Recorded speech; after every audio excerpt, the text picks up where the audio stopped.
Coca-Cola, y fue una experiencia bastante terrible, ¿no? Digamos que pasé del éxito a la desesperación rápidamente, ¿no? Y bueno, fue parte de todas las cosas que me hicieron a tomar la decisión de decidir, ¿no? De cambiar de profesión en algún momento, pero bueno, la intenté 4 años como publicista, pero finalmente me eché para atrás después de mucho tiempo, ¿no? Y afortunadamente me eché para atrás porque hoy puedo estar con ustedes.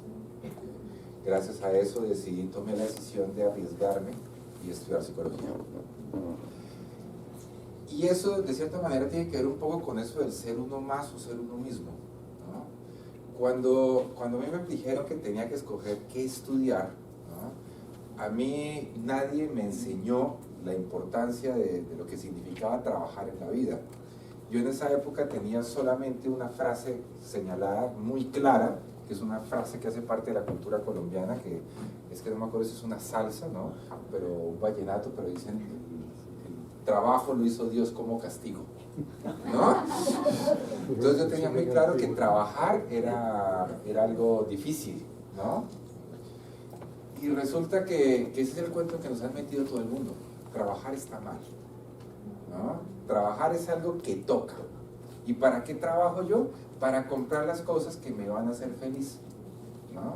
Entonces ya nos están metiendo en el cuento de que tenemos que trabajar para poder comprar las cosas que te van a hacer feliz. Ahí en algún momento yo empecé a sospechar un poco de mi profesión, siendo publicista, ¿no? Porque yo dije, les estamos vendiendo a la gente cosas para ser feliz, ¿no? Felipe habla de la importancia del iPhone para poder ser feliz, ¿no? Y bueno, pues en algunas personas puede pasar eso, ¿no? Nosotros lo hacemos por negocio. Pero ya es otra cosa.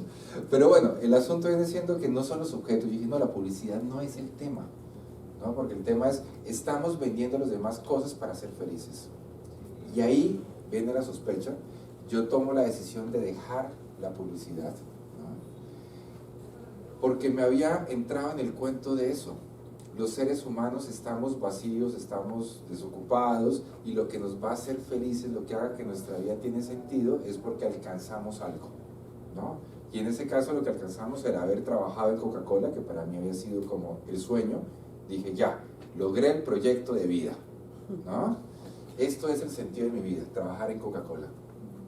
Y tal vez para algunos puede llegar a serlo, pero para Juan Pablo no lo era. Para Juan Pablo era una meta, ¿no? Pero no era una meta relacionada con el sentido de la vida de Juan Pablo, que ahí hay cosas que son completamente diferentes, porque la gente nos hace creer, o sea, la cultura en la que estamos inmersos, donde vivimos, nos hacen creer que el sentido de la vida está relacionado con las metas. Cuando yo cumplo las metas, es que mi vida tiene sentido. Resulta que no. El sentido de vida funciona de una manera diferente a como nos lo plantean por lo general la sociedad, ¿no? Porque si lo vemos de esa manera, que el sentido de la vida es una meta, el sentido de la vida es como un faro a la distancia, ¿cierto?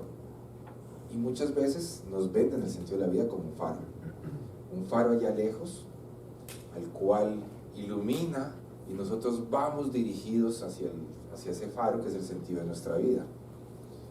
Y no, eso es mentira. Realmente el sentido de la vida no es ese faro allá lejano. Realmente el faro el faro del sentido de la vida es el faro que yo tengo aquí en el presente, aquí y en el ahora, en este momento quien estoy siendo, ¿no? Porque el faro del sentido de la vida funciona como algo, como un iluminador del camino. O sea, cuando yo tengo sentido en la vida, puedo construir metas, pueden aparecer las metas. Ahí ya hay una diferencia importante con relación a todo esto. Aparecen los caminos posibles.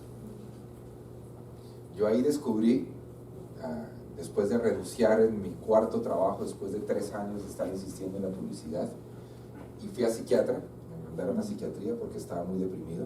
Pues imagínense, el tema de la depresión está un tema complicado, porque ¿cómo así? Si yo soy publicista, yo tengo que lograrla, y tenía que insistir, y nada, ¿no? Eso no la lograba por ningún lado. Y allá descubrí que lo que a mí me daba sentido en la vida, como dice mi profesor del primer semestre de Historia de la Psicología, me decía, tú tienes respuesta de reina de belleza. ¿no? Me decía él a mí. Porque yo le decía que yo quería estudiar psicología para ayudar a los demás. ¿Por qué quieres ser psicólogo? Y digo, porque quiero ayudar a los demás. No, esa respuesta reina de belleza, no, aquí no es válida. Pero realmente el sentido de la vida mía en ese momento y en este momento sigue permaneciendo, era la idea de quiero ayudar a los demás. Para mí es importante ayudar a los otros, así como a mí me han ayudado en sus momentos determinados, porque yo fui uno de esos personajes que la pasó en terapia desde los 8 años, a los 9 años lo mandaban, a los 10 años lo mandaban, por cada vez por una diferente razón, ¿no?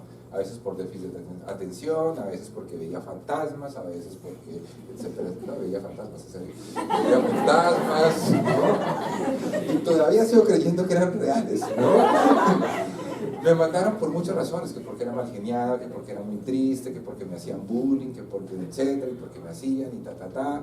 Y siempre me había gustado, y en mi casa, yo no sé si pensaban que era un castigo, pero decían, Juan Pablo, te vas a terapia. Y yo, bueno, yo era feliz, de verdad. Yo iba a terapia y me encantaba ir a terapia.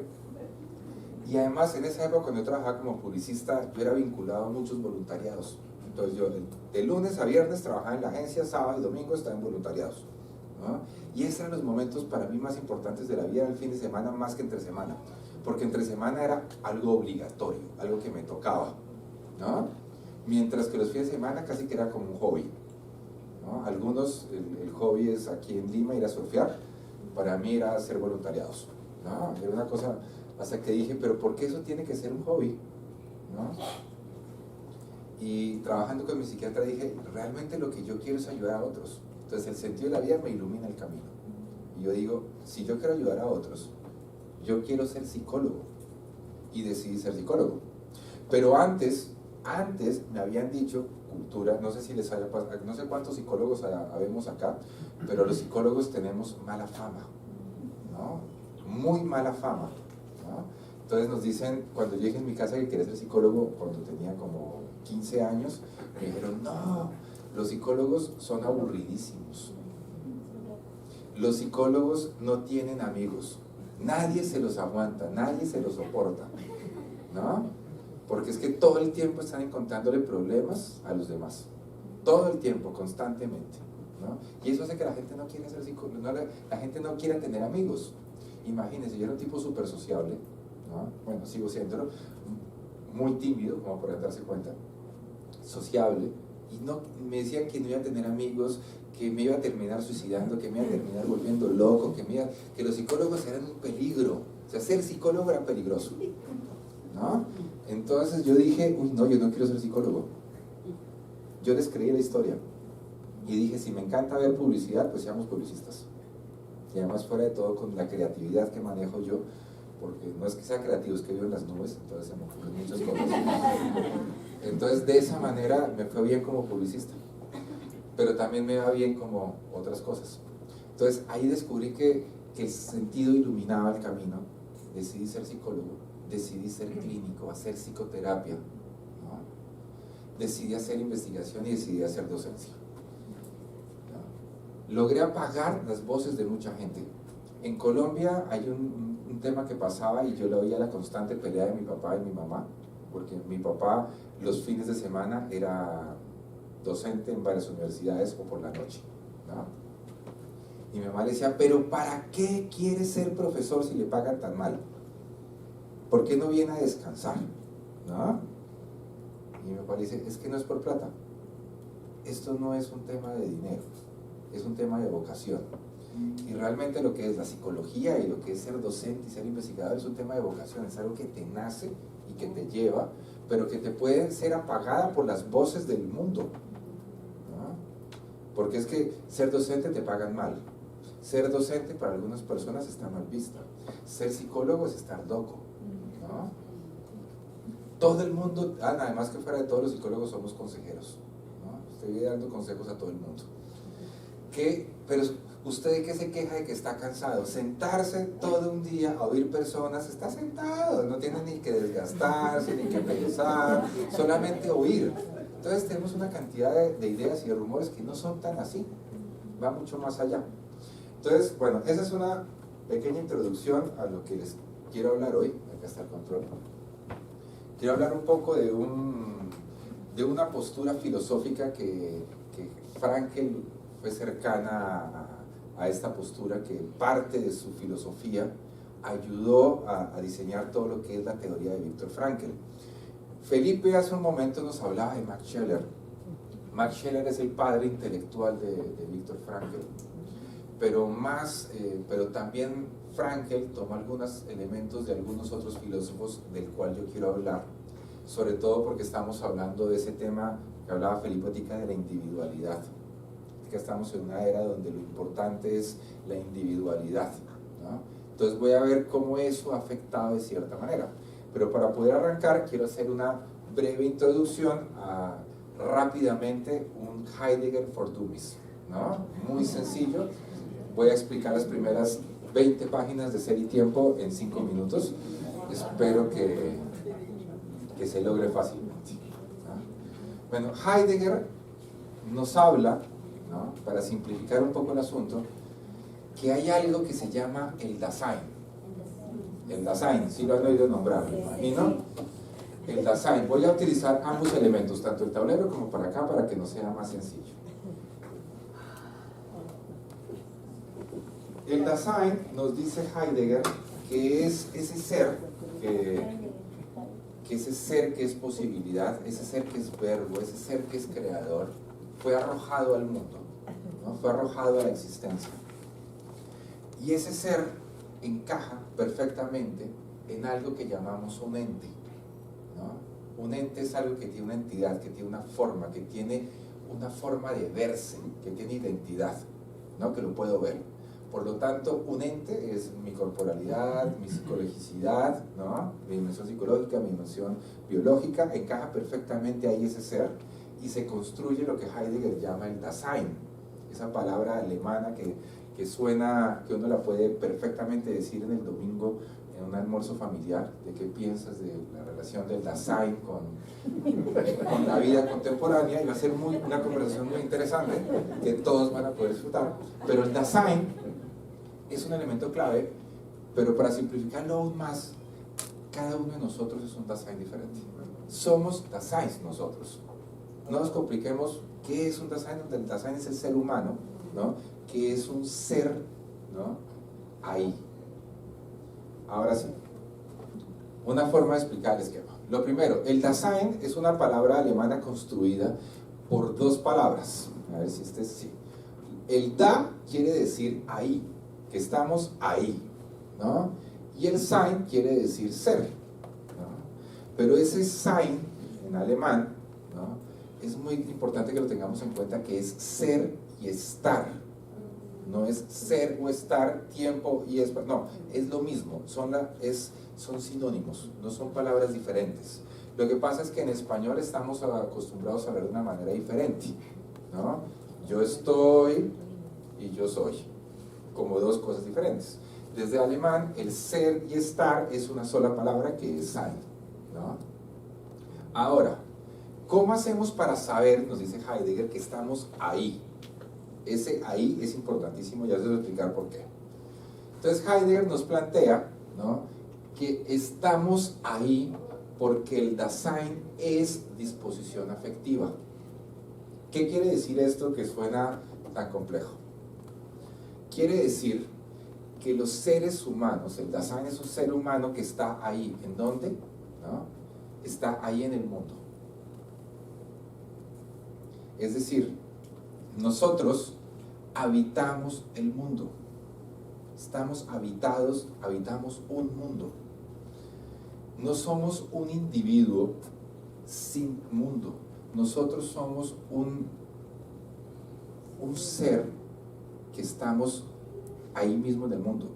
¿Cuál es la diferencia? Para explicárseles un ejemplo muy sencillo.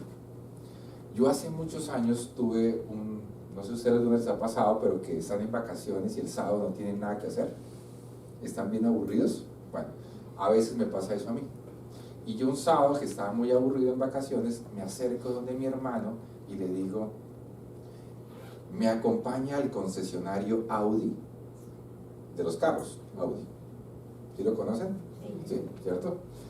Entonces nos vamos al concesionario Audi. Mi hermano estaba angustiadísimo y me dice, ¿pero qué vamos a venir acá?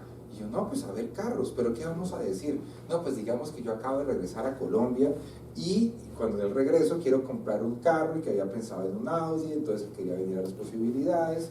Entonces hicimos todo el juego, yo me pasé de pasar porque iba a comprar el Audi.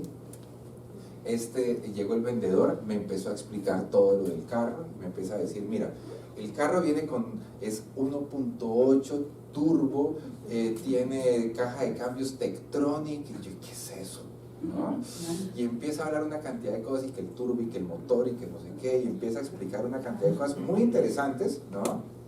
Y yo estaba oyéndolo, pero y viendo el carro y haciéndome el idiota, que sí lo voy a comprar, ¿no? Pero en un momento este personaje hace algo que para mí sigue siendo todavía, ha marcado mi vida, ¿no?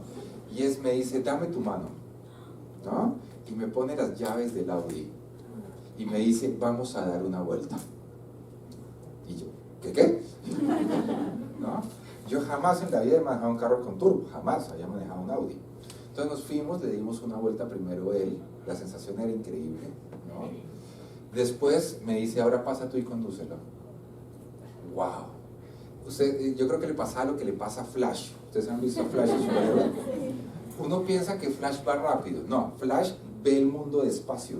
Uno va en ese auto con el turbo disparado y se ve todo el mundo va más despacio. Y tú puedes, es increíble. Es una sensación que nunca he sentido y a ti que la siento. ¿Por qué? Porque una cosa es que te digan las partes del carro, que esto funciona así, que esto es una cosa así de una manera, es totalmente racional. Otra cosa es cuando ya lo sientes, cuando tienes la experiencia de estar ahí. Cuando está la experiencia de estar ahí es porque estamos en disposición afectiva en el mundo, porque estamos inmersos en el mundo, porque habitamos un mundo, quiere decir eso, ¿no? Es completamente diferente. Te invitan a dar la experiencia. Si somos un individuo aparte del mundo, que no estamos inmersos en el mundo, seríamos como las personas que podemos observar a través de la ventana cómo es Lima, ¿no? Por ejemplo, ahora se me ocurre un ejemplo mejor. Felipe pudo perfectamente antes haber dicho que vino a Lima, pero se entró a Google Maps, ¿no? Después entra al Street View y empezó a ver las calles de Lima y decir, Lima es así, qué bonito, ¿no? Pero es muy diferente verlo en la pantalla del computador a estar en Lima. Es muy diferente. Porque cuando estamos en el mundo, cuando yo estoy en el mundo, mi disposición afectiva está tocando el mundo me toca y yo toco el mundo. Eso es clave para poder comprender la obra de Heidegger, ¿no? Pero también para comprender lo que Frankl plantea sobre lo espiritual, porque eso está relacionado con lo que Frankl dice que lo espiritual es la capacidad de estar junto a, ¿no? Eso que tiene que ver con la doble trascendencia que nos habla Frankl en la presencia ignorada de Dios, ¿no? Esa disposición afectiva es estar ahí en el mundo, inmerso, dejarlo tocar, ¿no? Pero tiene un riesgo, eso, que lo vamos a ver más adelante. Entonces, estar inmersos en el mundo quiere decir que somos disposición afectiva. Finalmente, la disposición afectiva nos hace estar en el mundo, como les decía hace un momento. Por lo tanto, la disposición afectiva es el en del famoso ser en el mundo. Cuando Heidegger nos plantea el ser en el mundo, la palabra en quiere decir que estamos habitando el mundo, que somos seres que estamos en un mundo, ¿no? Pero este en, aparte de que nos invita a esa disposición afectiva, que yo toco el mundo y el mundo me toca a mí, nos está planteando que si el ser cambia, el mundo cambia, y que si el mundo cambia, el ser cambia. Por lo tanto, todo acto, toda decisión que yo hago va a cambiar el mundo. Todo cambio en el mundo va a cambiar al ser. Y eso es algo que aterra. Porque si estamos cambiando constantemente nosotros, estamos cambiando constantemente el mundo, ¿de dónde nos sujetamos? ¿De dónde nos podemos agarrar? Porque esto se está moviendo muy rápido. ¿Se imaginan ustedes estar en una montaña rusa, no sentados y amarrados, sino de pie y sin de dónde agarrarse? Eso asusta. Eso aterra a cualquiera. Y es precisamente lo que está pasando ahí lo que hace que mucha gente intente no mantener su disposición afectiva, sino manejar todo desde la cabeza. Porque desde el pensamiento todo es más estable, todo es más estático, todo es más quieto. Desde lo afectivo hay constante movimiento. ¿No? Por eso vamos a ver poco a poco cuáles son los riesgos precisamente de abrirse, pero también cuáles son los riesgos de cerrarse. Y cómo el mundo nos está vendiendo una cantidad de elementos que nos van a permitir ser uno más o ser uno mismo. ¿Vale? ¿Hasta aquí cómo vamos? Vamos bien, ¿cierto? Creo que voy bien de tiempo. ¿Hasta qué horas? Voy bien. Ok. Voy a hablarles entonces de un concepto que también, así como el concepto del Dasein, es una palabra espectacular para hablarle a un domingo de almuerzo familiar, ¿no? Voy a hablarles del Zeitgeist, ¿no? Imagínense eso, ustedes hablando del Zeitgeist o del Dasein en un almuerzo familiar. ¿Qué piensas del Zeitgeist y el antagonismo psiconoético facultativo en Frankl? Es una conversación interesantísima. Pero el Zeitgeist quiere decir el espíritu de la época. Es decir, Felipe nos habló hace un rato de lo que sucedía en la época de Frankl en los centros de prevención del suicidio. Nos hablaba de temas económicos, nos hablaba de temas de pareja y nos hablaba del éxito y del fracaso en lo académico, ¿no? Pero esas cosas pueden mantenerse en la actualidad, pero hay una forma diferente de relacionarse con ellas. Y voy a hablarles de 4 elementos que estoy, digamos, trabajando en este momento, que pueden estar relacionados con el espíritu de la época y que nos impiden